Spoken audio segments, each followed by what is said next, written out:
Hello everyone, कैसे हैं आप सब? बढ़िया। ठीक है।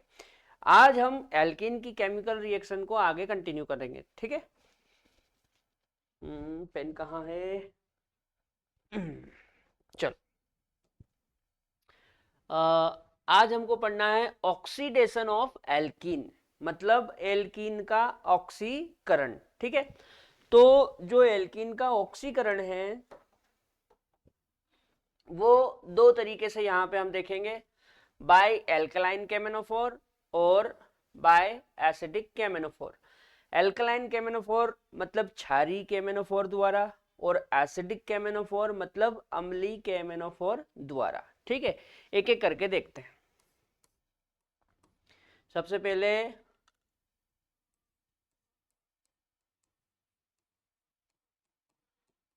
Oxidation oxidation of alkene by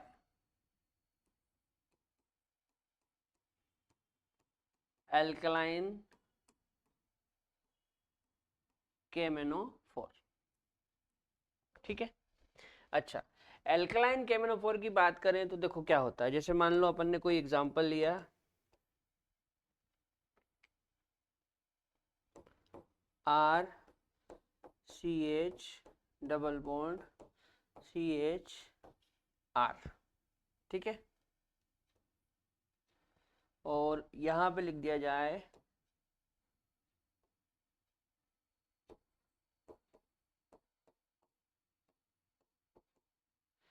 alkaline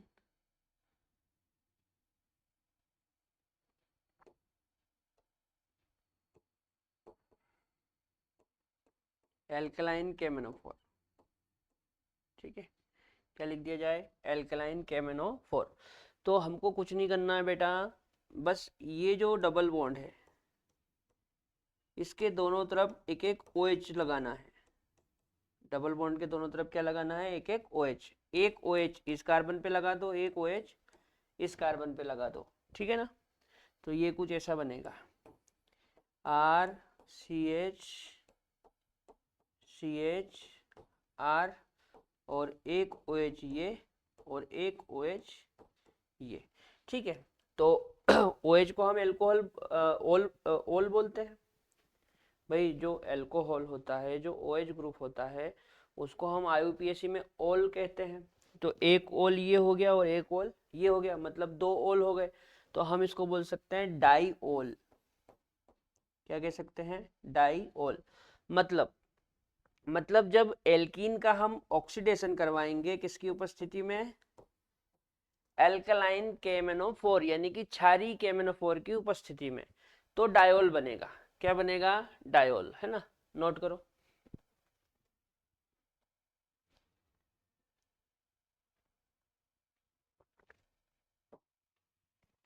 चलो इसके कुछ एग्जांपल देखें। जैसे मान लो CH2 डबल बॉन्ड CH2, ये एथीन है। क्या है? एथीन, है ना। अच्छा, CH3 CH double bond CH2, ये प्रोपीन है। कौन है? प्रोपीन।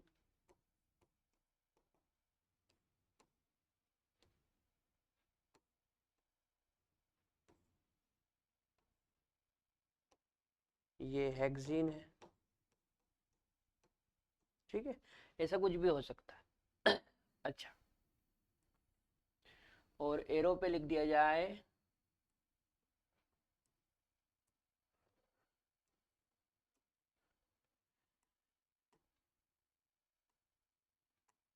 एल्कलाइन केमेनोफोर।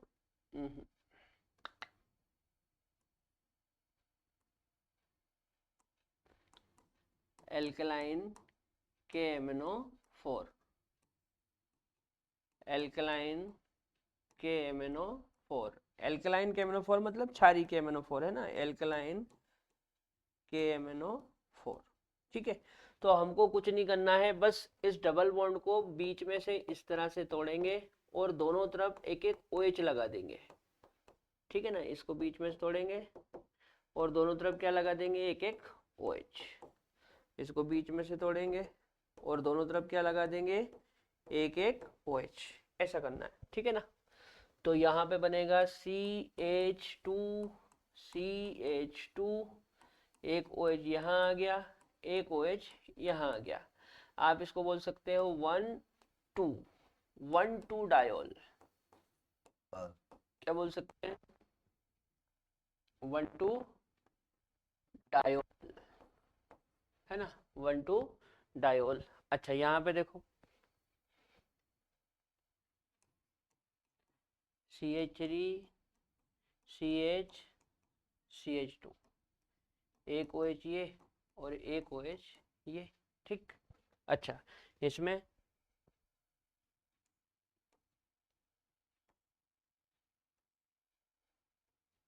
एक OH यहाँ आ जाएगा और एक OH यहाँ आ जाएगा, ठीक है ना।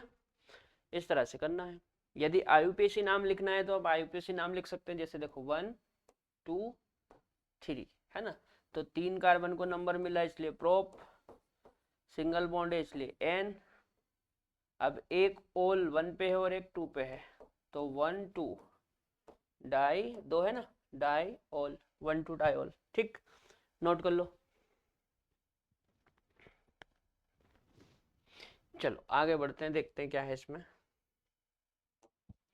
नेक्स्ट है बेयर्स रिएजेंट, हिंदी में बोलेंगे बेयर्स अभिकर्मक। ये क्या होता है, जो एल्कलाइन केमेनोफोर है ना, उसी को बेयर अभिकर्मक कहते हैं। एल्कलाइन केमेनोफोर को क्या बोलते हैं, बेयर अभिकर्मक, ठीक। जैसे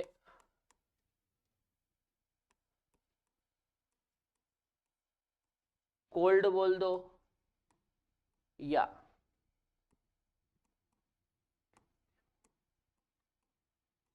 एक्वस बोल दो या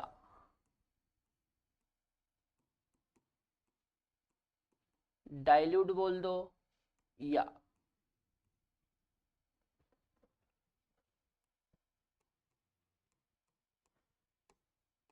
एल्के लाइन बोल दो, है ना। कोल्ड या एक्वस या डाइल्यूट या एल्के line. KMNO4,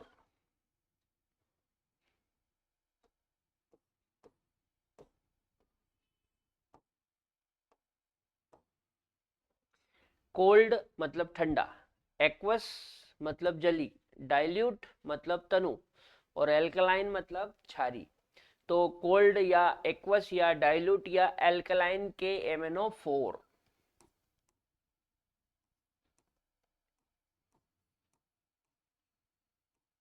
bears reagent, bears reagent कहलाता है।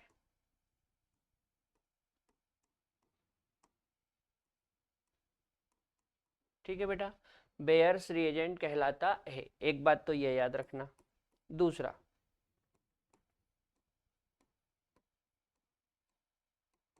Bears reagent,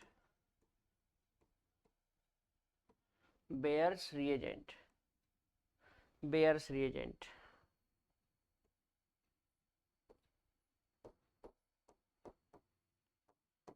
pink colour, pink colour का होता है।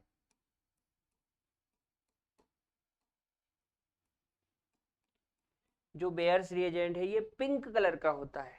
किस कलर का होता है, पिंक कलर का। मतलब इसका जो रंग है वो गुलाबी होता है। कैसा होता है, गुलाबी रंग होता है। याद रहेगी बात। जो बेयर्स रिएजेंट है इसका कलर कैसा होता है, पिंक कलर होता है ना। अच्छा,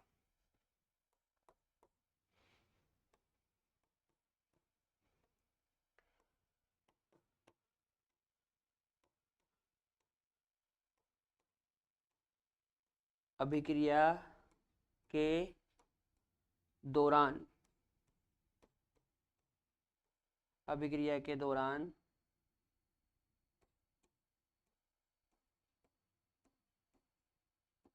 बेयर्स रिएजेंट, बेयर्स रिएजेंट का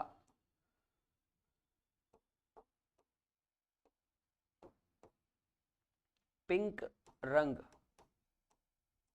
उड़ जाता है, पिंक रंग उड़ जाता है, इसे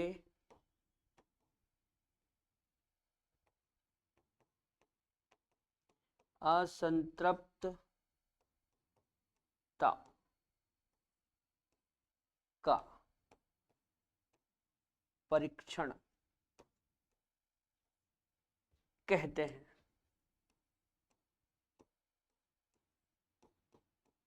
ठीक है बेटा, ये कुछ बातें हैं जो आप याद रखना। देखो पहला क्या है, कोल्ड मतलब ठंडा, कोल्ड मतलब ठंडा।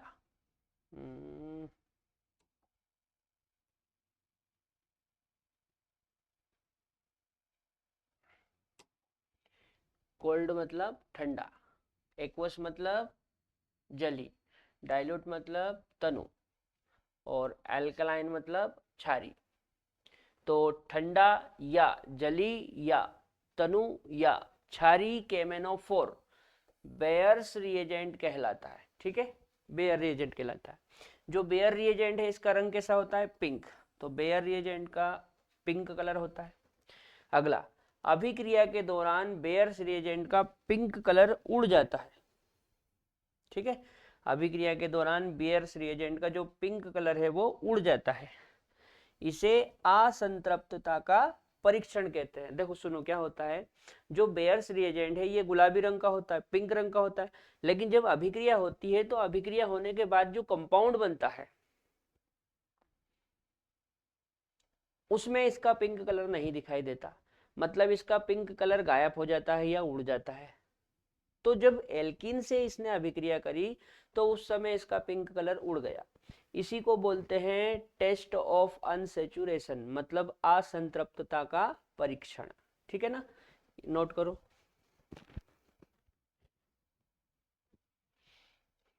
चलो अगला देखें।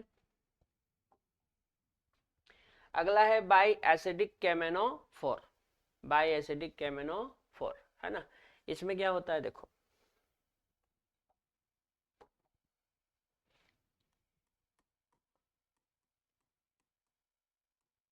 एसिडिक केमेनोफोर की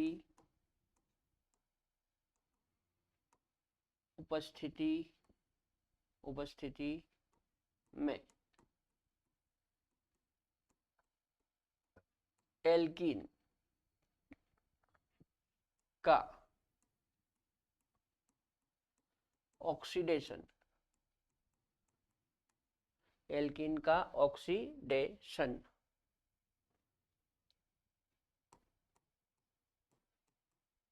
कीटोन अथवा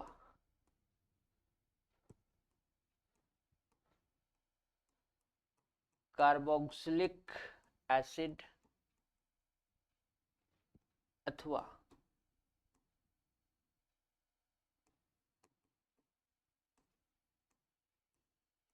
दोनों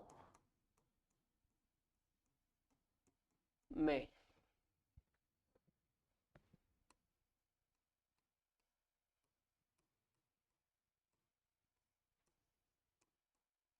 हो जाता है। ठीक है, एसिडिक केमेनोफोर की उपस्थिति में जो एल्कीन का ऑक्सीडेशन है, एल्कीन का ऑक्सीडेशन वो किसमें होता है, या तो कीटोन में होगा या कार्बोक्सिलिक एसिड में होगा या फिर दोनों में हो जाएगा। ठीक है, वो एल्कीन के ऊपर डिपेंड करेगा कि एल्कीन किस प्रकार की है ना। चलो एग्जाम्पल से समझते हैं। जैसे मान लो यहाँ पे कोई एग्जाम्पल दिया, मान लो इस तरह का एग्जाम्पल है, RCH डबल बॉन्ड CH और ये वापस R, है ना, और एरो पे लिख दिया जाए H पॉजिटिव, क्या लिख दिया जाए, H पॉजिटिव, और साथ में लिख दे KMnO4।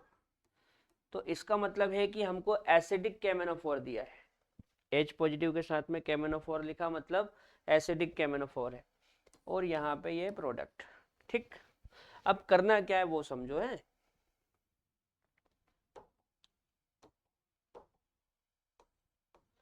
करना क्या है ना, ध्यान से समझना। देखो बहुत आसान है। पहले ये RCH डबल बॉन्ड CHR, ऐसा कैसे बनाया। सबसे पहले इसका ऑक्सीडेशन होगा। क्या होगा, ऑक्सीडेशन। ठीक है, तो ऑक्सीडेशन के दौरान क्या होता है, ऑक्सीडेशन के दौरान क्या होता है, ये बॉन्ड बीच में से टूटता है और दोनों तरफ एक एक ऑक्सीजन जुड़ जाती है। ये बॉन्ड बीच में से तोड़ना है और दोनों तरफ एक एक ऑक्सीजन जोड़नी है। तो ये वाला कार्बन, ये वाला कार्बन और ये वाला कार्बन, है ना, एक ऑक्सीजन इससे जोड़ना है और एक ऑक्सीजन इससे जोड़ना है। तो क्या बन जाएगा, RCHO प्लस RCHO। ठीक है, देखो RCHO एल्डिहाइड बन गया और RCHO एल्डिहाइड बन गया। अब एक बार और ऑक्सीडेशन करवाना है, एक बार और ऑक्सीडेशन करवाना है।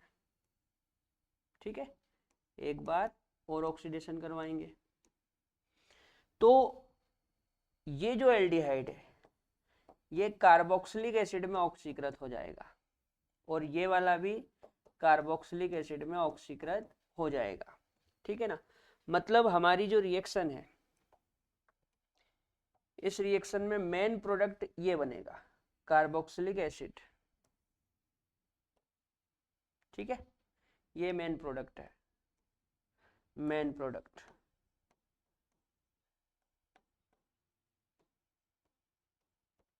मेन प्रोडक्ट याद रखना है ना। देखो ये क्या लिखा, कीटोन अथवा कार्बोक्सिलिक एसिड, एल्डिहाइड नहीं बनेगा।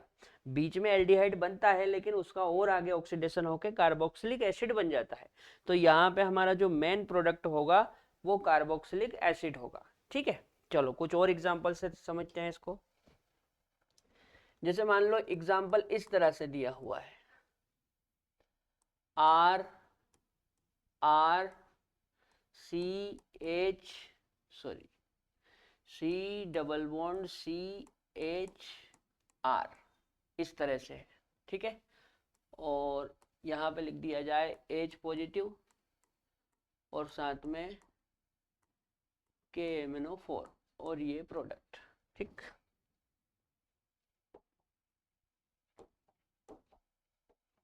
तो पहले तो एक बार ऐसा का ऐसा ही बना लो पूरा। हालांकि ये सब करने की जरूरत नहीं होती, परीक्षा में हम डायरेक्ट बनाते हैं ना, इसी को तोड़ के बना देंगे। लेकिन अभी तो क्या है, हम सीख रहे हैं तो अच्छे से सीखते हैं, है ना। बाकी एग्जाम में हम डायरेक्ट इसी को तोड़ के और प्रोडक्ट बना लेंगे। तो सबसे पहले क्या होगा, ऑक्सीडेशन। वैसे तो ऑक्सीडेशन ही होता है, सबसे पहले बोलो या बाद में बोलो ऑक्सीडेशन ही होना है। तो हम क्या करेंगे, इस बॉन्ड को बीच में से तोड़ेंगे और दोनों तरफ एक एक ऑक्सीजन जोड़ देंगे। ठीक है, बॉन्ड को बीच में से तोड़ेंगे और दोनों तरफ एक एक ऑक्सीजन जोड़ देंगे। तो देखो ये क्या बना, RCOR, मतलब ये तो बन गया कीटोन। ये तो क्या बन गया, कीटोन बन गया, कीटोन। ठीक है, प्लस ये क्या बना, RCHO। ठीक है, अब जो कीटोन होता है उसका आगे ऑक्सीडेशन नहीं होता है, मतलब ये तो कीटोन ही रहेगा। लेकिन जो एल्डिहाइड बना है इसका आगे और ऑक्सीडेशन हो जाता है और ये बन जाता है कार्बोक्सिलिक एसिड। क्या बन जाता है, कार्बोक्सिलिक एसिड। तो यहाँ पे मेन प्रोडक्ट क्या है, यहाँ पे मेन प्रोडक्ट एक तो कार्बोक्सिलिक एसिड है और एक कीटोन है। कार्बोक्सिलिक एसिड और कीटोन, ये दोनों मेन प्रोडक्ट है, मेन प्रोडक्ट, मेन प्रोडक्ट। ठीक है ना, देखो हमने क्या लिखा कि या तो कीटोन बनेगा या कार्बोक्सिलिक एसिड बनेगा, एल्डिहाइड नहीं बनेगा, या तो कीटोन बनेगा या कार्बोक्सिलिक एसिड बनेगा। यदि इस तरह की एल्कीन है तो कार्बोक्सिलिक एसिड बनेंगे, लेकिन यदि इस तरह की एल्कीन है तो कीटोन और कार्बोक्सिलिक एसिड बनेंगे। ठीक है, नोट करो।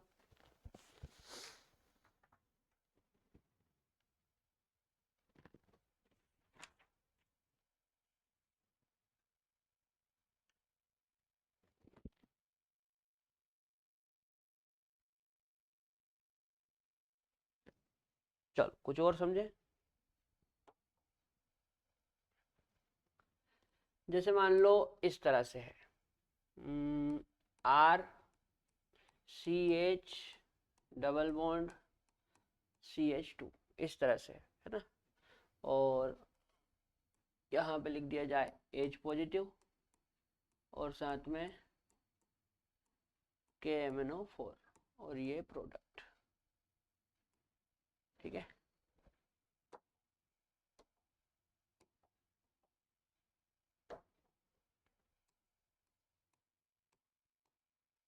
अच्छा ये आर कुछ भी हो सकता है ना, अपने को इसके चक्कर में नहीं आना। आर इथाइल मिथाइल प्रोपाइल कुछ भी हो, उससे क्या करना, हमको तो डबल बॉन्ड को तोड़ के दोनों तरफ ऑक्सीजन जोड़ना है।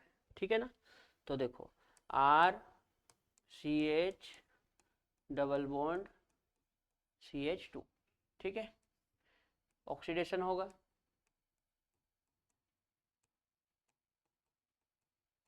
तो हमको क्या करना है, इसको बीच में से तोड़ के दोनों तरफ ऑक्सीजन जोड़ना है ना, डबल बॉन्ड को बीच में से तोड़ के दोनों तरफ ऑक्सीजन जोड़ना है। तो RCHO प्लस ये क्या बन जाएगा, ये बन जाएगा HCHO।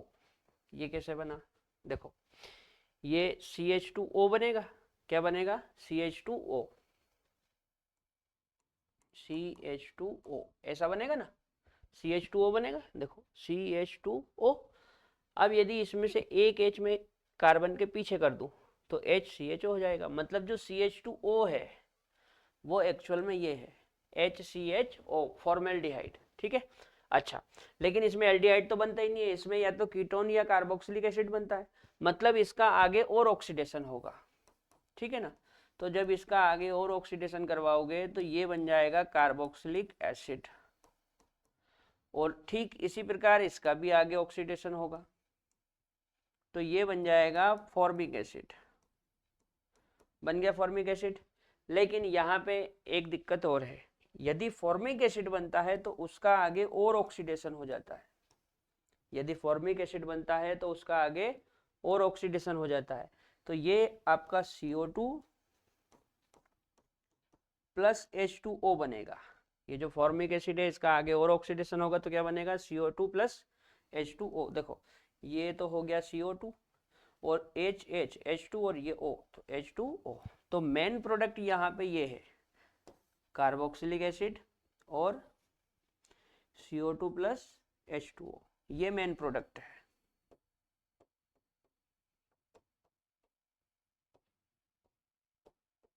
मेन प्रोडक्ट, ठीक है बेटा, याद रहेगी बात, नोट कर लो।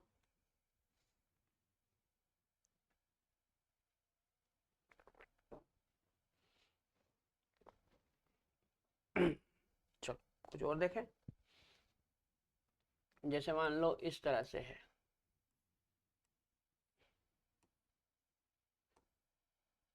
हेक्सीन, हेक्सीन है ना, और यहाँ पे लिख दिया जाए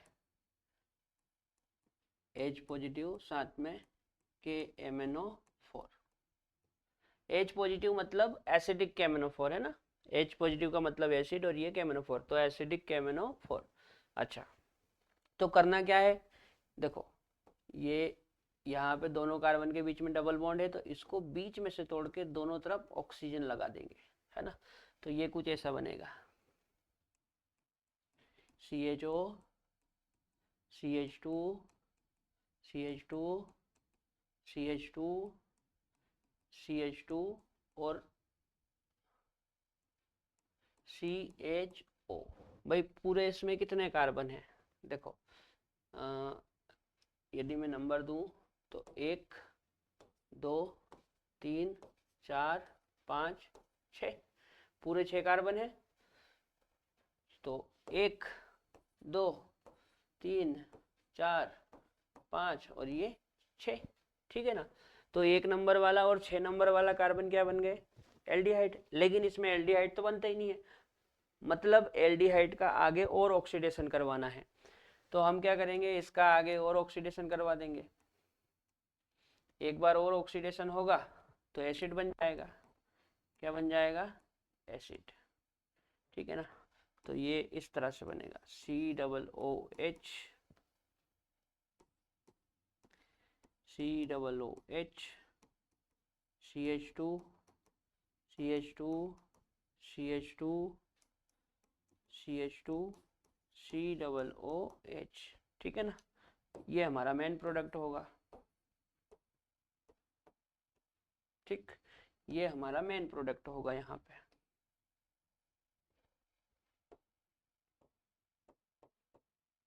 मेन प्रोडक्ट, ठीक, नोट कर लो।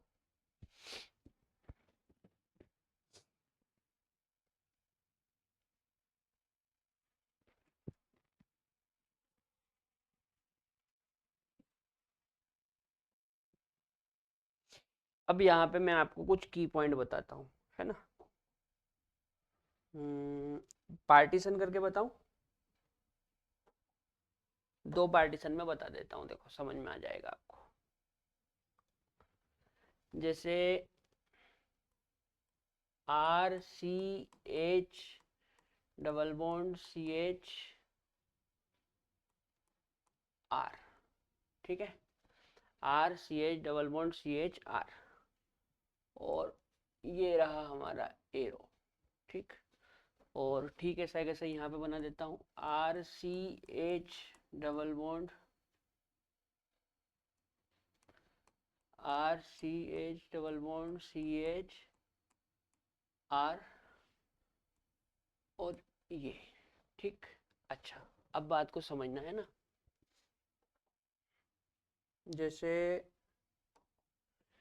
इस एरो पे, है ना, इस एरो पे आप OH माइनस लगा के KMnO4 लिख दो, ठीक है, या एल्कलाइन KMnO4 लिख दो, एक ही बात है, एल्कलाइन KMnO4, या इसी को हम बेयर्स रिएजेंट बोलते हैं, बेयर्स रिएजेंट लिख दो,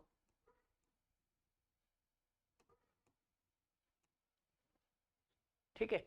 OH साथ में KMnO4, मतलब इसी को आप एल्कलाइन KMnO4 या बेसिक KMnO4 बोल सकते हैं, और इसी को आप बेयर्स रिएजेंट लिख सकते हैं। अब बेयर्स रिएजेंट की जगह आप डाइल्यूट KMnO4 या कोल्ड KMnO4 या एक्वस KMnO4 भी यूज कर सकते हैं, ठीक। इसके अलावा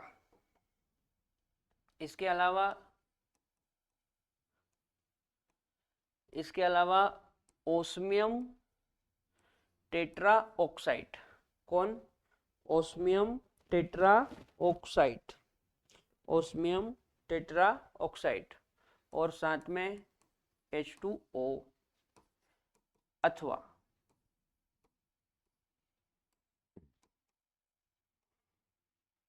Ag2O साथ में H2O, Ag2O साथ में H2O, ठीक है। ये कोई सा भी आप ले लो, है ना, ये वाला रिएजेंट ले लो, या ये लिख लो, या ये लिख लो, या ये लिखने की बजाय आप ये लिख लो, हालांकि ये अलग चीज है ना, या ये लिख लो, ठीक है। ये दोनों अलग चीजें हैं और ये तीनों एक ही है ना। ये एल्कलाइन KMnO4 या बेयर रिएजेंट ये एक ही चीज है, फिर ओस्मियम टेट्रा ऑक्साइड ये अलग चीज है, और Ag2O ये अलग चीज है। तो फिर सर एक साथ क्यों लिख रखा है इनको, इनको मैंने एक साथ इसलिए लिखा क्योंकि ये सारे एक जैसा ही काम करते हैं, ये सारे एक जैसा ही काम करते हैं। एक जैसा काम क्या, एक जैसा काम ये है कि ये इस बॉन्ड को पार्शियली बीच में से तोड़ेंगे और दोनों तरफ क्या लगा देंगे, ओ एच। ठीक है, तो हमारा जो प्रोडक्ट बनेगा वो क्या बनेगा, हमारा प्रोडक्ट ये बनेगा RCH R और यहाँ पे OH, ये हमारा प्रोडक्ट बनेगा। ठीक है, याद रहेगी बात। अच्छा, अब इधर देखो, ठीक इसी प्रकार यहाँ पे आप या तो H पॉजिटिव लिख के KMnO4 लिख लो, या एसिडिक KMnO4 लिख दो, एसिडिक KMnO4, या आप हॉट KMnO4 भी लिख सकते हैं, हॉट KMnO4। देखो, जो कोल्ड होता है वो बेयर्स रिएजेंट होता है, जो कोल्ड होता है वो बेयर्स रिएजेंट होता है, तो इधर हम हॉट लिख सकते हैं, तो हॉट KMnO4। ठीक है, तो H पॉजिटिव के साथ KMnO4 या एसिडिक KMnO4 या हॉट KMnO4। इसके अलावा और क्या ले सकते हैं, इसके अलावा आप NaIO4 के साथ KMnO4 ले सकते हैं। NaIO4 कौन, NaIO4, NaIO4 साथ में KMnO4, अथवा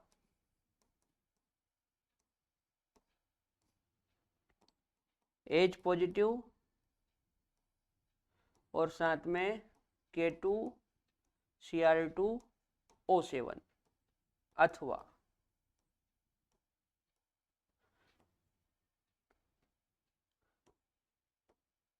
O3 के साथ में H2O, O3 के साथ में H2O। ठीक है, इनमें से कोई सा भी ले लो, H पॉजिटिव के साथ KMnO4 लिख लो, या एसिडिक KMnO4 लिख लो, या हॉट KMnO4 लिख लो, ये तीनों तो एक ही चीज है, ये तीनों एक ही चीज है, लेकिन ये अलग है। NaIO4 के साथ KMnO4, इसको लैमिक्स रिएजेंट बोलते हैं। क्या बोलते हैं, लैमिक्स रिएजेंट, ये अलग चीज है। ये एसिडिक K2Cr2O7 है, ये अलग चीज है। और यहाँ पे ओजोन के साथ में वाटर लिख रखा है, ये अलग चीज है। जब सर अलग अलग है तो एक साथ क्यों लिखा, एक साथ इसलिए लिखा क्योंकि ये सारे एक जैसा ही काम करते हैं, ये सारे एक जैसा काम करते हैं। एक जैसा काम क्या है इनका, एक जैसा काम ये है कि ये इस बॉन्ड को यहां से तोड़ेंगे और इसका ऑक्सीडेशन करवाएंगे। क्या करवाएंगे, ऑक्सीडेशन। तो ऑक्सीडेशन के दौरान पहले तो क्या होगा, पहले तो RCHO एल्डिहाइड बनेगा, और बाद में जब उसका और आगे ऑक्सीडेशन होगा तो RCOOH बनेगा। क्या बनेगा, RCOOH। मैंने यहाँ पे 2 मोल बना दिए, RCOOH तो डायरेक्ट 2 मोल बना दिए। ठीक है बेटा, तो इनमें से कोई सा भी लिखो डायोल बनेगा, और इनमें से कोई सा भी लिख दो कार्बोक्सिलिक एसिड बनेगा। ठीक है, ये सारे एक जैसा काम करते हैं और ये सारे एक जैसा काम करते हैं ना, ये अच्छे से याद रखना, नोट करो। चलो अब आगे बढ़े, आगे देखें क्या है इसमें। अगला है ओजोनोलाइसिस। ठीक है, ओजोनोलाइसिस में क्या होता है, देखो पहले तो ओजोनोलाइसिस में क्या लेते हैं वो लिख लेते हैं। तो इसमें O3 जिंक H2O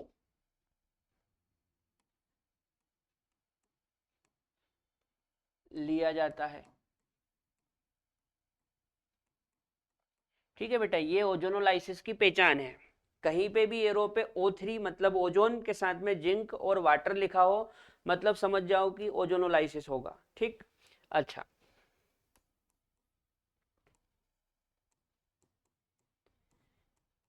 इसमें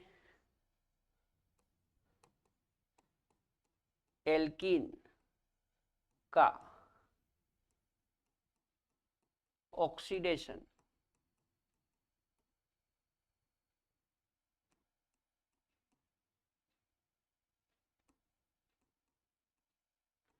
एल्डिहाइड अथवा कीटोन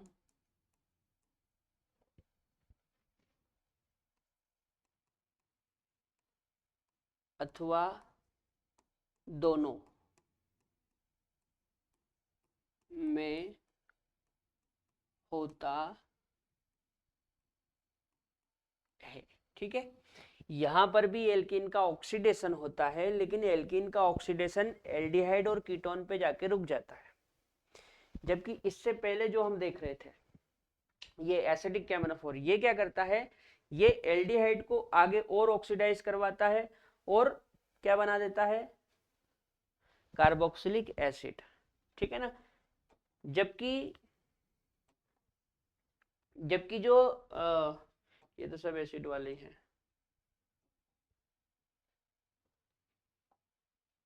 जबकि जो बेयर्स रिएजेंट होता है, जो बेयर्स रिएजेंट होता है वो एल्कोहल में ऑक्सीडाइज करता है। काय में ऑक्सीडाइज करता है, एल्कोहल में।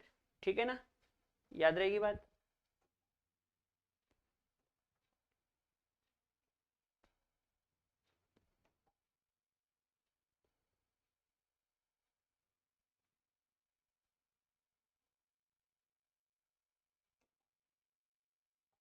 ये देखो, जो बेसिक कैमेनोफोर होता है वो एल्कीन का ऑक्सीडेशन करवाता है काय में, एल्कोहल में।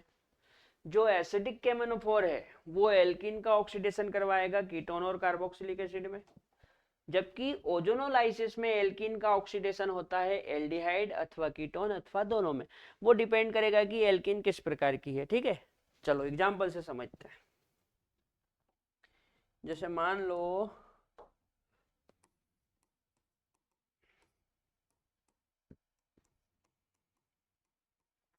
लो इस टाइप की एल्कीन है ना। अब ये आर कुछ भी हो, इससे दिक्कत नहीं अपने को, आर इथाइल मिथाइल प्रोपाइल कुछ भी हो, उससे कोई दिक्कत नहीं।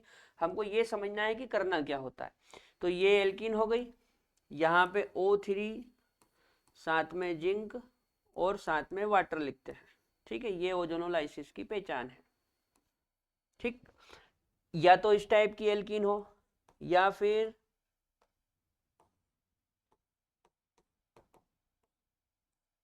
Are R C double bond CH इस टाइप की एल्कीन हो। ठीक है, और साथ में O3 मतलब ओजोन होता है, ये जिंक और H2O। ठीक, कुछ नहीं करना है, बहुत आसान है, केवल आप डबल बॉन्ड को बीच में से तोड़ो और दोनों तरफ ऑक्सीजन जोड़ो। डबल बॉन्ड बीच में से तोड़ो, दोनों तरफ ऑक्सीजन जोड़ो, है ना आसान। तो यहाँ क्या बन जाएगा, देखो RCHO RCHO।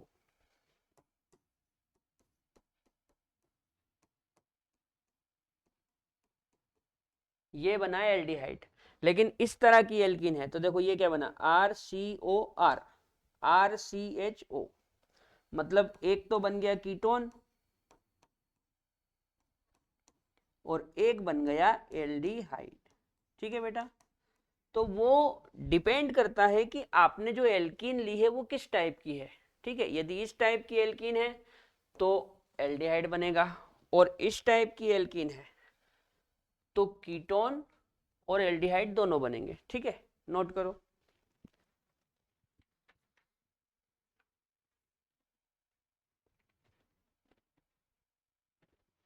चलो कुछ और समझे।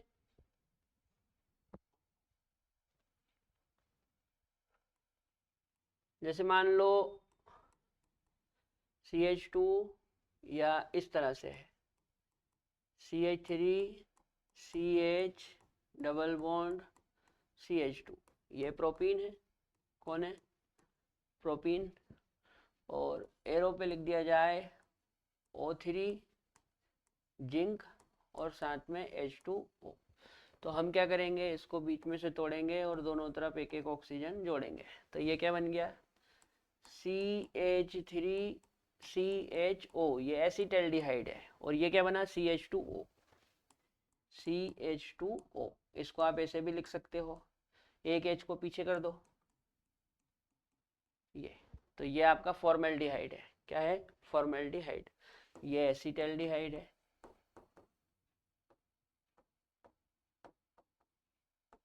और ये कौन है?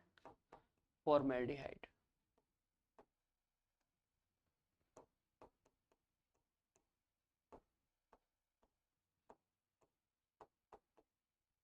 देखो मैं नाम इसलिए नहीं लिख रहा हूँ क्योंकि मैंने नोमेनक्लेचर वाले चैप्टर में ये पूरे नाम बहुत अच्छे से सिखाए थे।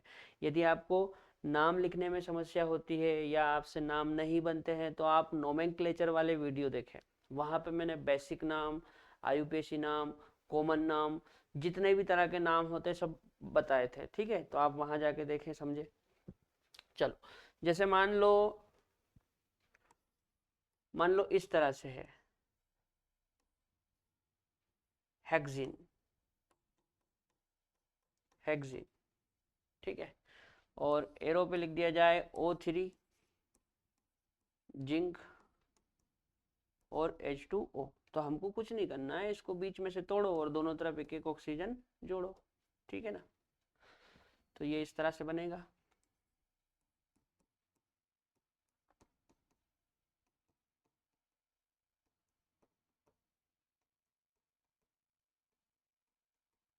ये ठीक है, देखो 1 2 3 4 5 और ये 6। यदि इसको आप नंबर दोगे तो मान लो जैसे 1 2 3 4 5 और ये 6, तो 1 नंबर वाला और 6 नंबर वाला काय में कन्वर्ट हो गए? एल्डिहाइड में। ये इस तरह से ओजोनोलाइसिस होगा, नोट करो।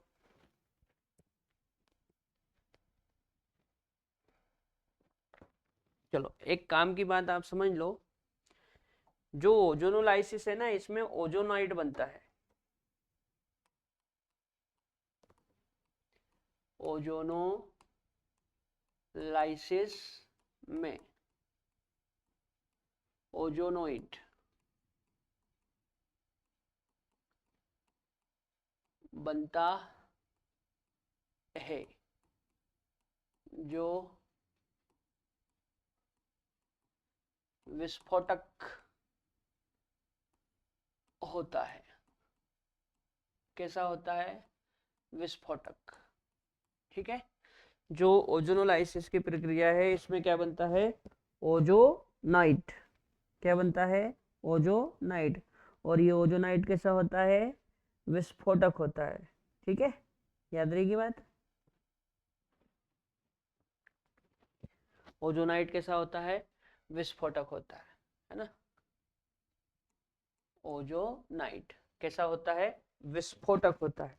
ठीक, अब ये ओजोनाइट बनता कैसे वो समझ लो। ओजोनाइट है ना, विस्फोटक होता है, याद रखना। जो ओजोनाइड है वो कैसा होता है? विस्फोटक होता है। चलो एक एग्जांपल से समझे। जैसे मान लो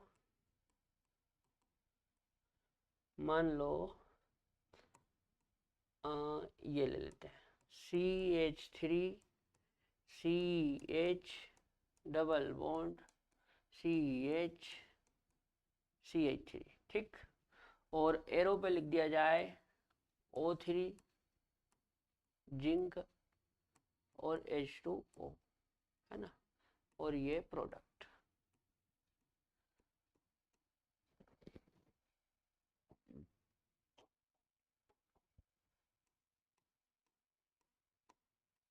देखो क्या होता है, क्या है?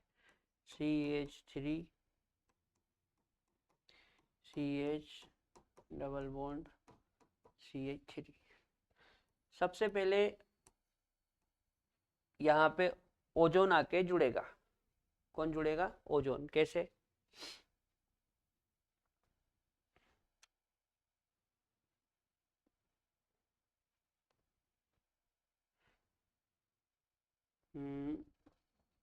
इस तरह से CH3 C H CH CH3 और ये O O और ये ऐसा मंदिर जैसा बन जाता है। दिख रहा है? ऐसा मंदिर जैसा बन जाता है। अभी जो मंदिर जैसी डिजाइन है ना बेटा, इसी को बोलते हैं ओजोनाइट। ये जो मंदिर जैसी डिजाइन है इसी को क्या बोलते हैं? ओजोनाइट। क्या बोलते हैं? ओजोनाइड। अब ये जो ओजोनाइड है जिंक और H2O की उपस्थिति में टूटेगा, है ना, जिंक और H2O की उपस्थिति में टूटेगा। तो ये इस तरह से टूटता है, ये यहाँ से अलग हो जाएगा और ये यहाँ से अलग हो जाएगा, ठीक है। तो ये क्या बन गया, देखो CH3CHO,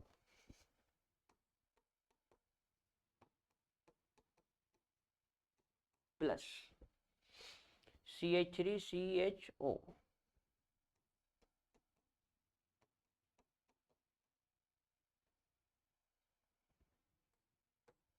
और ये जो एक ऑक्सीजन बच गया ये वाला, ये इस जिंक के साथ क्रिया करके बना लेगा ZNO। क्या बना लेगा, ZNO। इस तरह से ये प्रोसेस होती है, नोट करो।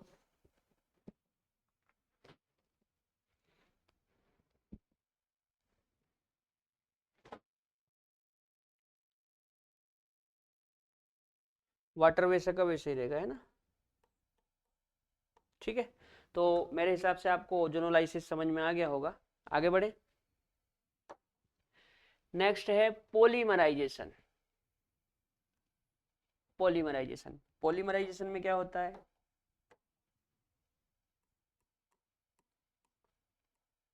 मोनोमर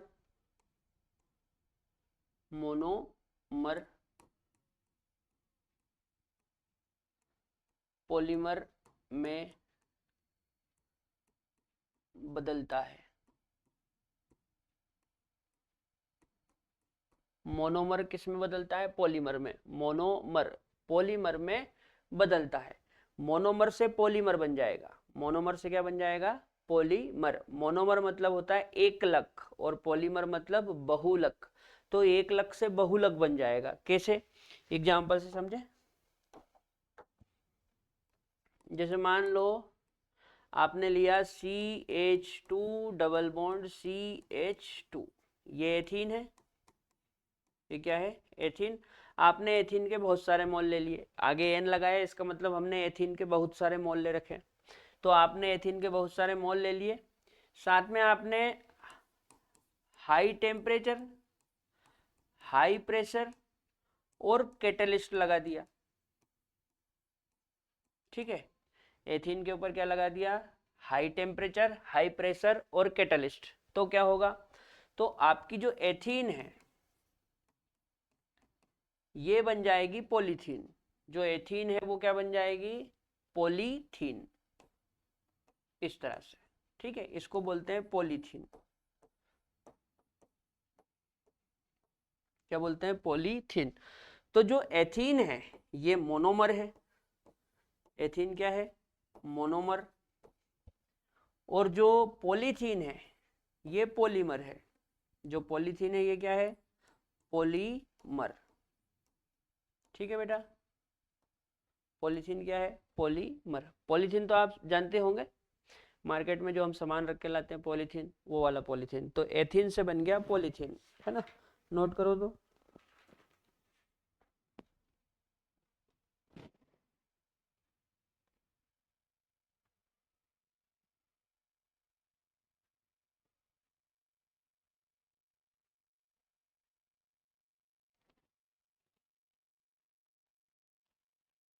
अब यहाँ पे कैटलिस्ट क्या लेते हैं वो आप याद रखना, है ना, मैं लिख देता हूँ। यहाँ पे कैटलिस्ट क्या होता है वो मैं लिख देता हूँ। कैटलिस्ट, यहाँ पे जो कैटलिस्ट यूज होता है उसको बोलते हैं जिगलर नाटा। क्या बोलते हैं, जिगलर नाटा।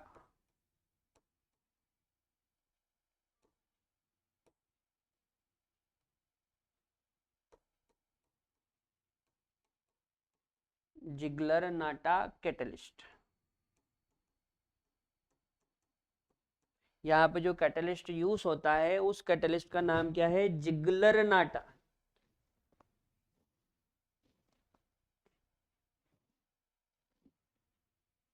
क्या नाम है, जिगलर नाटा।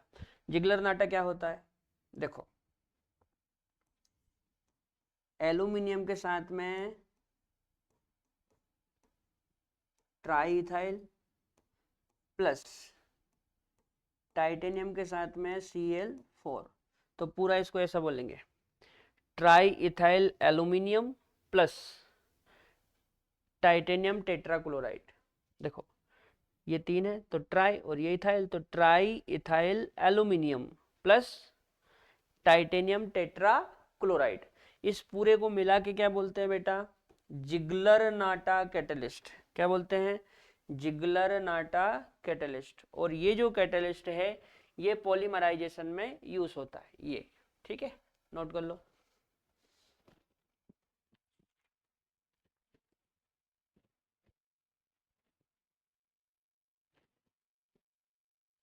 ठीक है, आगे देखें क्या है। अब इसमें एक आखिरी रिएक्शन है सब्स्टिट्यूशन रिएक्शन ऑफ एल्कीन्स, मतलब एल्कीन की प्रतिस्थापन अभिक्रिया। ये और समझ लेते हैं, बहुत इंपॉर्टेंट है, सुनो।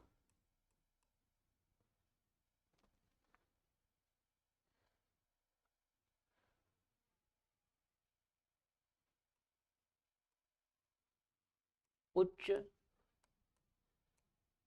तापमान पर एल्कीन Br2 तथा Cl2 के साथ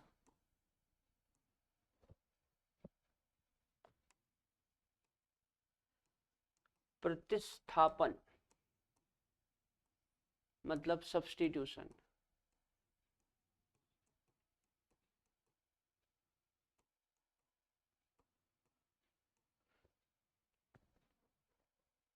प्रतिस्थापन अभिक्रिया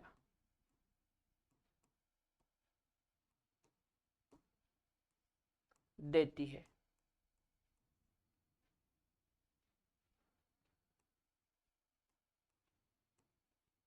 देती है, ठीक है। उच्च तापमान पर एल्कीन Br2 तथा Cl2 के साथ प्रतिस्थापन अभिक्रिया देती है। क्या ये बात याद रहेगी? हाई टेम्परेचर पे जो एल्कीन है वो Br2 और Cl2 के साथ क्या देती है? प्रतिस्थापन अभिक्रिया देती है। अब इसमें होता क्या है?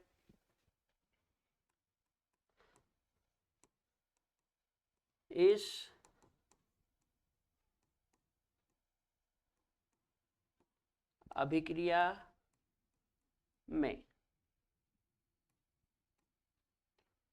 अभिक्रिया में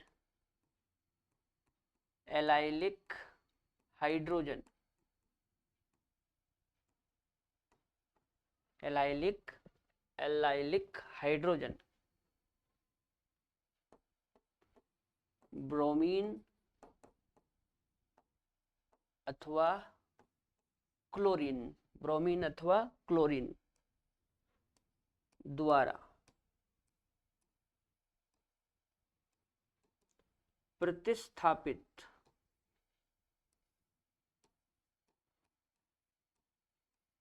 होता है।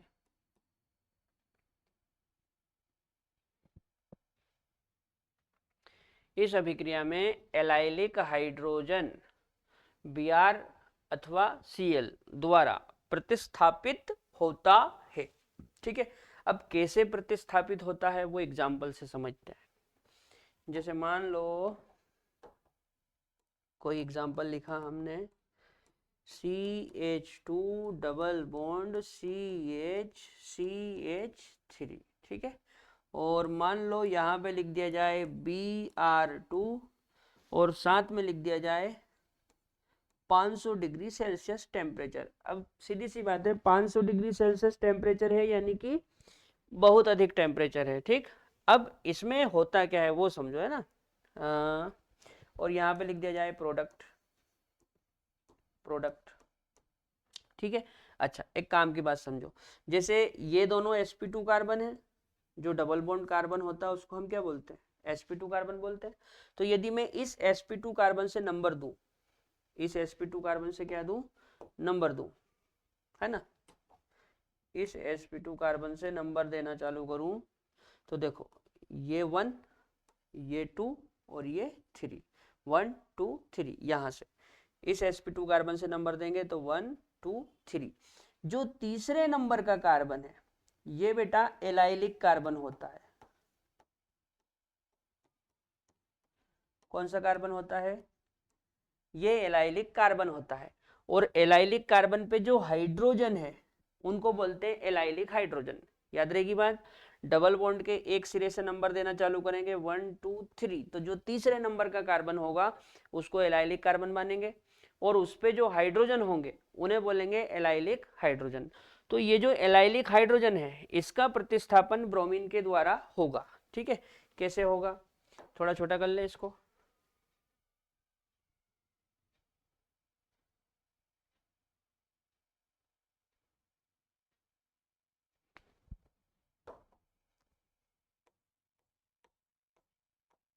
देखो CH2 डबल बॉन्ड CH2 और एक हाइड्रोजन मैंने अलग निकाल लिया।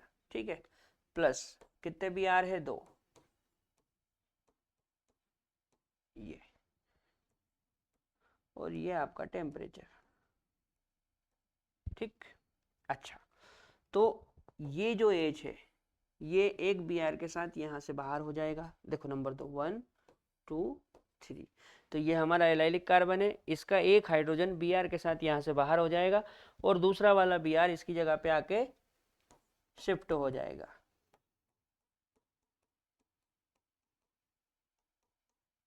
ये प्लस HBr है ना, इसको हम बोलेंगे एलाइल ब्रोमाइड। Allyl bromide. ठीक है,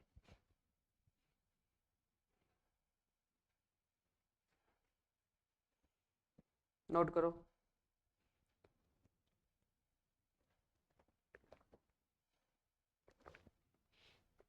अब ये जो प्रतिस्थापन है ना बेटा, ये फ्री रेडिकल पर आधारित है। किस पर आधारित है? फ्री रेडिकल पर। मैं आपको इसकी मैकेनिज्म समझाता हूं। देखो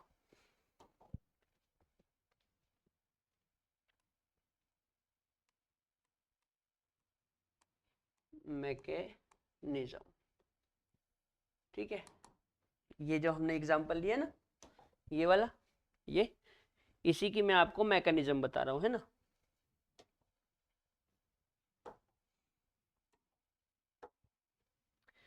सबसे पहले क्या होता है? देखो स्टेप फर्स्ट में क्या होता है, जो दो बी आर है ना,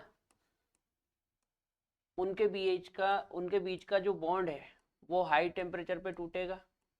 ठीक है, दोनों बी आर के बीच जो बॉन्ड है उसमें इलेक्ट्रॉन है ना, तो हाई टेम्परेचर पे ये बॉन्ड टूट जाएगा। ठीक है, और एक इलेक्ट्रॉन इधर पहुंच जाएगा, एक इलेक्ट्रॉन इधर पहुंच जाएगा, तो यहाँ पे बन जाएंगे B R radical.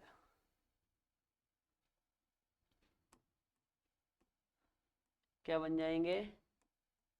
B R radical. इनको हम बोल सकते हैं ब्रोमीन रेडिकल। ब्रोमीन रेडिकल, ठीक है, ब्रोमीन रेडिकल। तो पहली स्टेप में ब्रोमीन रेडिकल बना।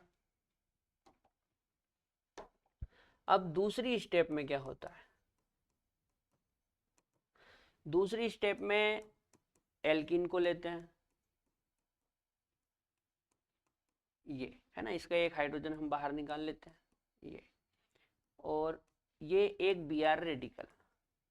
दो बी आर रेडिकल बने थे, उनमें से मान लो एक बी आर रेडिकल ये यहाँ पे हमने ले लिया। ठीक है, अब ये बी आर रेडिकल इस हाइड्रोजन के ऊपर अटैक करेगा, तो जैसे हाइड्रोजन के ऊपर अटैक करेगा ये वाला बॉन्ड यहाँ से टूट जाएगा, तो ये इधर आएगा, ये इधर आएगा। ठीक है ना, और ये बॉन्ड बीच में से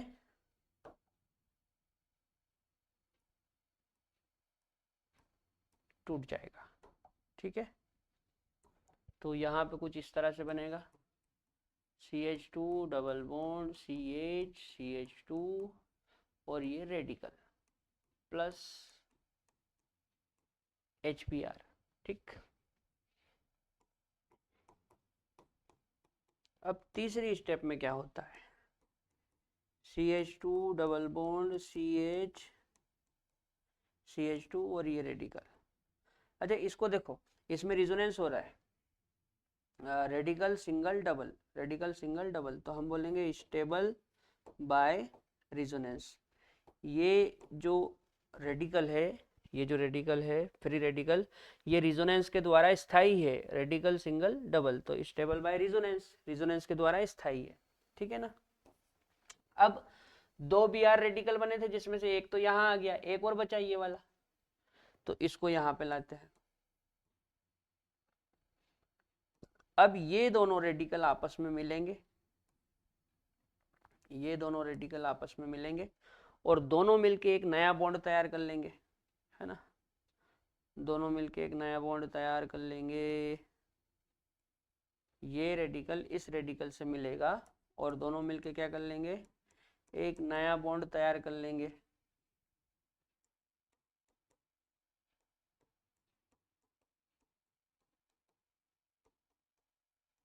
इस तरह से, तो ये हमारा प्रोडक्ट बन गया, ठीक, नोट कर लो।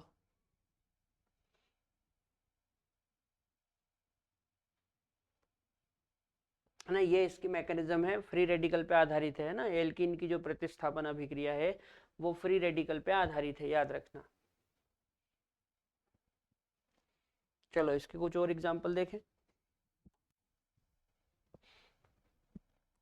जैसे मान लो इस तरह से दे दिया जाए, CH2 double bond CH2 CH3, ठीक है, और यहाँ पे लिख दिया जाए Br2 और साथ में 500 डिग्री, है ना, क्लोरीन भी ले सकते हैं। तो हम क्या करेंगे, इस किनारे से नंबर देंगे 1 2 3, ये तीसरे नंबर का कार्बन है। इस तीसरे नंबर के कार्बन पे ये जो हाइड्रोजन है, इस हाइड्रोजन को यहाँ से हटाएंगे और इसकी जगह पे Br को जोड़ देंगे। एक हाइड्रोजन हटाना है ना, नहीं तो सभी हटा दो, एक हाइड्रोजन हटेगा वहां से और उसकी जगह पे Br आके जुड़ जाएगा, ये इस तरह से, ठीक, ऐसे। अच्छा मान लो इस तरह से है, ये इस तरह से है,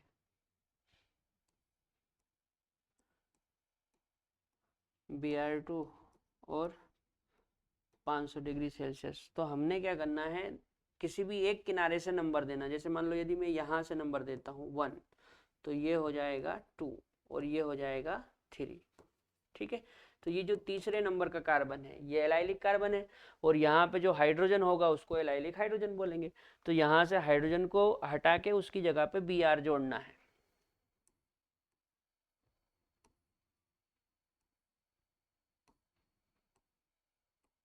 ये, तो ये हमारा प्रोडक्ट बन गया, ठीक है ना। कर लोगे ऐसे क्वेश्चन, नहीं होंगे,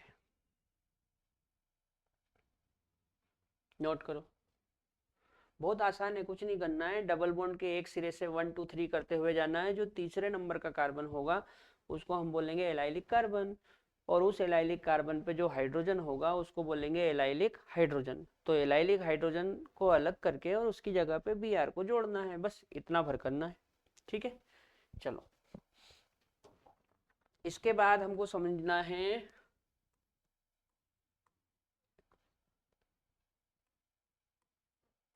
use of NBS, use of NBS, NBS का उपयोग। NBS क्या है, देखो ये जो NBS है ना, इसका पूरा नाम है एन ब्रोमो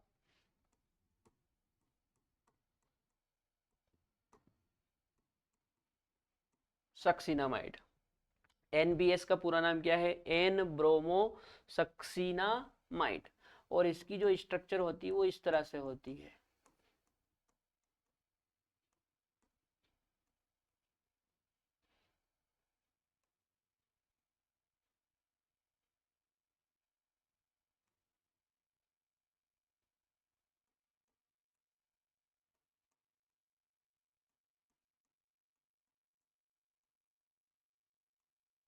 ये इसका नाम है एन ब्रोमोसक्सिनामाइड। क्या नाम है? N bromosuccinimide, NBS, N bromosuccinimide. अच्छा ये करता क्या है? तो ये एलाइलिक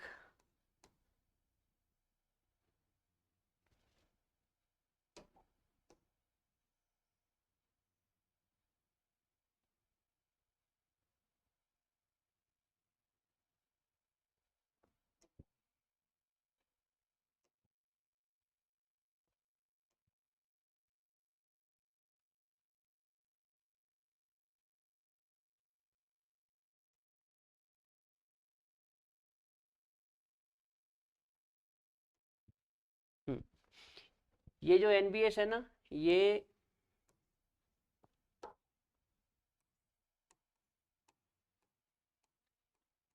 एलाइलिक और बेंजाइलिक, एलाइलिक और बेंजाइलिक हाइड्रोजन, एलाइलिक और बेंजाइलिक हाइड्रोजन का प्रतिस्थापन प्रतिस्थापन प्रतिस्थापन Br से करवा देता है।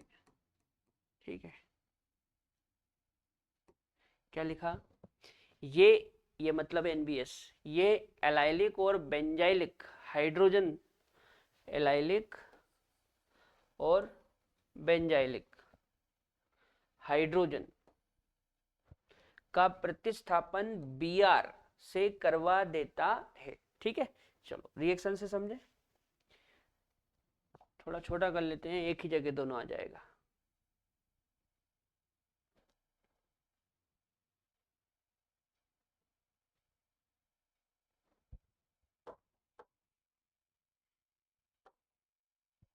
देखो एलाइलिक तो हम बहुत देर से पढ़ रहे हैं, CH2 डबल बॉन्ड CH3, और यहाँ पे लिख दिया जाए NBS, है ना, और ये 1 2 3। तो जो तीसरे नंबर का कार्बन है वो क्या है? Allylic carbon. ठीक, अच्छा बेंजाइलिक क्या होता है? ये वाला कलर लेते हैं।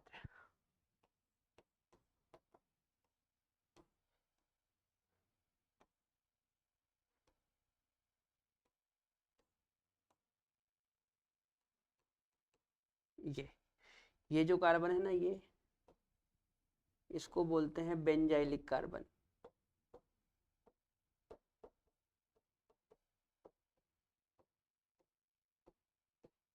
ठीक है, और ये कौन है? बेंजीन, है ना। वैसे तो पूरा ये टॉलुइन है, तो बेंजीन के बाजू में जो कार्बन होता है उसको बेंजाइलिक कार्बन बोलते हैं। बेंजीन के बाजू में जो फर्स्ट कार्बन होता है उसको क्या बोलते हैं? Benzylic carbon. याद रहेगी बात? अच्छा,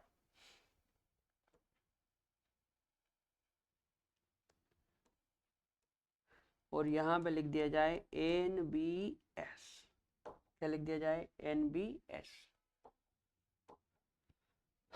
तो ये जो NBS है ये क्या करेगा? एलाइलिक हाइड्रोजन और बेंजाइलिक हाइड्रोजन, ये एलाइलिक हाइड्रोजन और ये बेंजाइलिक हाइड्रोजन, इनको रिप्लेस करेगा, प्रतिस्थापित करेगा और इनकी जगह पे Br ला के जोड़ देगा। मतलब प्रोडक्ट इस तरह से बनेगा।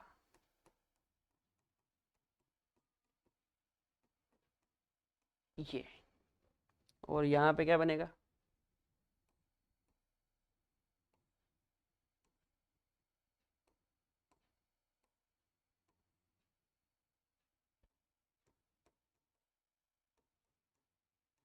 ये इस तरह से NBS का यूज करते हैं, है ना। याद रहेगी बात? नोट करो।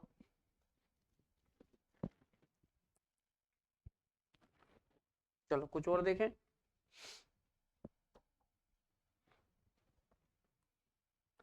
अच्छा मान लो इस तरह से होता, रिंग में 3 बॉन्ड बनाओ या गोला बनाओ एक ही बात है ना। और ये इस तरह से होता CH2 और ये CH3 और यहाँ पे लिख देते हैं NBS। तो याद रखना बेटा, बेंजीन रिंग के बाजू में जो कार्बन है ये वाला, ये एलाइलिक कार्बन है, सॉरी बेंजाइलिक, ये CH2 और ये CH3 है ना, ये वाला, ये बेंजीन रिंग के जस्ट बाजू में जो कार्बन है उसको बोलते हैं बेंजाइलिक कार्बन। तो बेंजाइलिक कार्बन का हाइड्रोजन हटेगा और उसकी जगह पे ब्रोमीन जाके जुड़ेगा।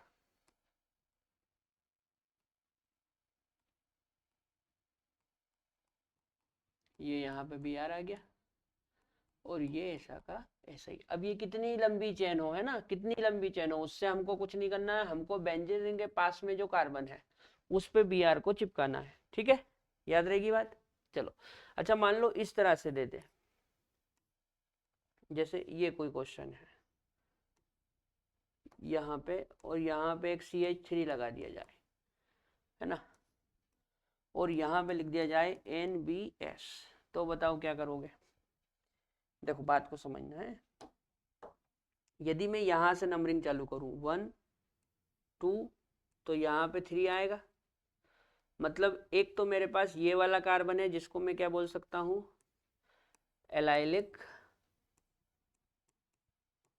एलाइलिक कार्बन, क्या बोल सकता हूँ, एलाइलिक कार्बन। अच्छा यदि मैं यहाँ से नंबर चालू करूँ, यहाँ से ये 1 ये 2 तो ये क्या हो जाएगा, ये हो जाएगा 3, है ना, यहाँ से 1 2 3 तो एक मेरे पास ये एलाइलिक कार्बन हो गया।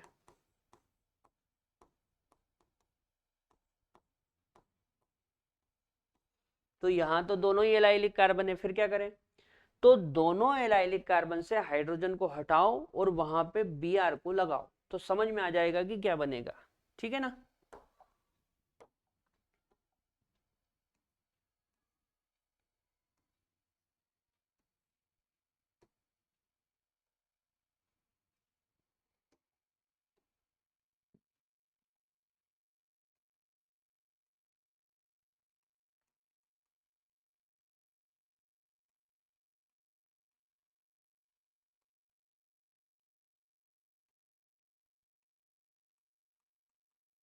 ठीक है, देखो यदि मैं यहाँ का, यहाँ पे एक हाइड्रोजन है, यदि यहाँ का हाइड्रोजन रिप्लेस करता हूँ या प्रतिस्थापित करता हूँ और उसकी जगह पे Br लगाता हूँ तो ये प्रोडक्ट बनेगा। और यदि मैं यहाँ का हाइड्रोजन रिप्लेस करता हूँ, हटाता हूँ यहाँ से और उसकी जगह पे Br लगाता हूँ तो ये प्रोडक्ट बनेगा। ठीक है, 2 प्रोडक्ट बने। अब 2 प्रोडक्ट में एक मेजर है और एक माइनर है, एक मेजर है और एक माइनर है, तो ये वाला मेजर होगा और ये वाला माइनर होगा, ये वाला मेजर होगा और वो माइनर होगा। सर आपको कैसे पता कि ये मेजर ही है, देखो बात समझो। हमने देखा है कि ये जो प्रतिस्थापन अभिक्रिया है ये फ्री रेडिकल पर आधारित है। किस पर आधारित है, फ्री रेडिकल पर। ये अभिक्रिया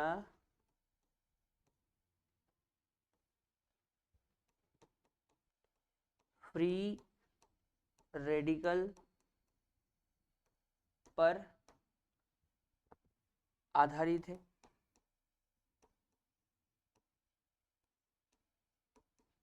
किस पर आधारित है, फ्री रेडिकल पर आधारित है।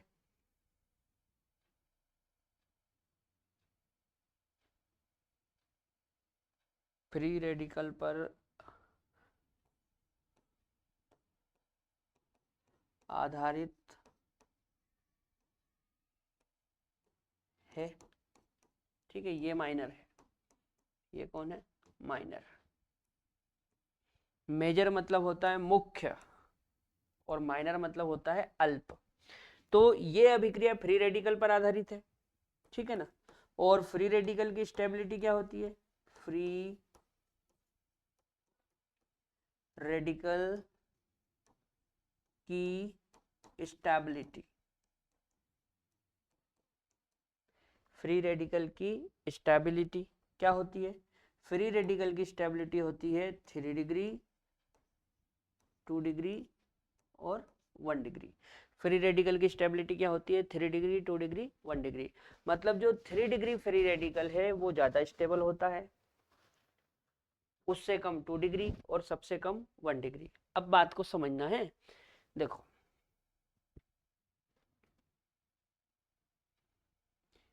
यहाँ पे इस जगह पे जो कार्बन है वो कार्बन 3 डिग्री है। कौन सा डिग्री है? 3 डिग्री। और यहाँ पे इस जगह पे जो कार्बन है वो कार्बन 2 डिग्री है। कौन सा डिग्री है? 2 डिग्री। ठीक है। अब मैकेनिज्म में हम क्या करते हैं, देखो मैकेनिज्म में हम क्या करते हैं, हाँ मैकेनिज्म में हम क्या करते हैं, देखो हाइड्रोजन को हटाते हैं। जब हाइड्रोजन को हटाते हैं तो जहां से हाइड्रोजन जाएगा वहां पे क्या बन जाता है? वहां पे बन जाता है रेडिकल। क्या बन जाता है? रेडिकल। Free radical. जहां से हम हाइड्रोजन को हटाते हैं वहां पे क्या बन जाता है? Free radical. फ्री रेडिकल बन गया। अब इस फ्री रेडिकल वाली जगह पे जाके Br चिपकता है। ठीक, क्लियर? अब बात को समझना है।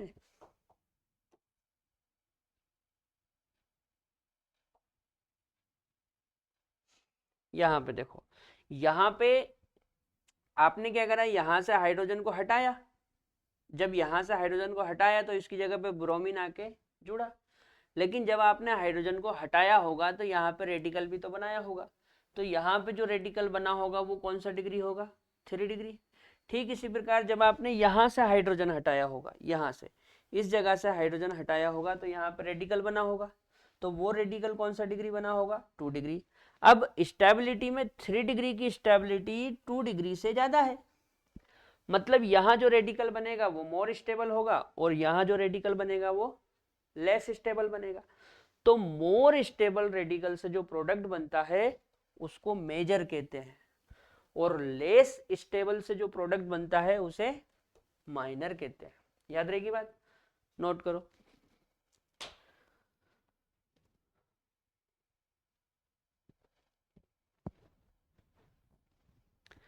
तो यहाँ पे हमारी जो एल्कीन की केमिकल रिएक्शन है यानी कि रासायनिक अभिक्रिया वो कंप्लीट हो जाती है।